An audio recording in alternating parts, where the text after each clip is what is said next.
22.6 казва: заръчвам на родителите да възпитават детето си в пътя Господен и то няма да се отклони от него дори когато остарее. Така че, родители, заявявам чрез Божията милост и благодат, чрез Словото на Бога,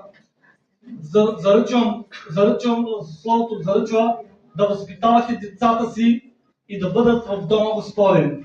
Да не бъдат в света. Може би никой родител не иска с детето му да бъде в света, а да израсне в благодат, в милост и любовта на Бога. Така че нека да се молим. Исусе, ние ти благодарим за тази голяма привилегия, която даде нам. И ние ти благодарим за тази власт и сила, която даваш на мен, Исусе.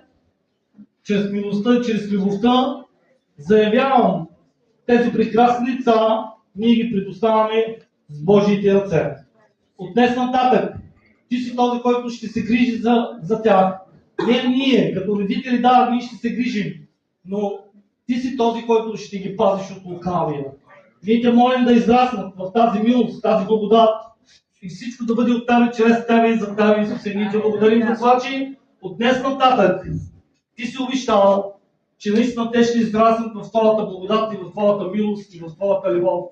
От днес нататък, когато наистина те ще израснат, нека твоята ръка да ги води в правилният път.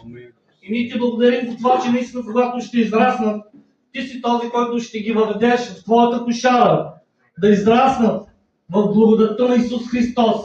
И Божията ръка да бъде върху всички тези деца, които ние ги предоставяме в твоите ръце.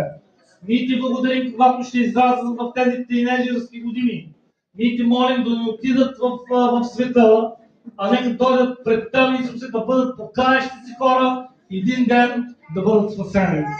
Отче, ние ти благодарим, че в този момент ние имаме привилегията да представим тези деца и наистина вярвам, че твоята ръка, неземска сила и твоето око не е затопяло да чуваш молитвата на твоята мать, Исусе. И аз ги благославям в името на Отца, Сина и Святия Дух, и църквата казва Амин! Да, понеже ти нямаме за теб, понеже хасимят. Пак Василевите, нека Бог да ни благославя, може да седнем. Ако иска някой да се направи снимки, след това да се направи снимки. Защото почваме Слово.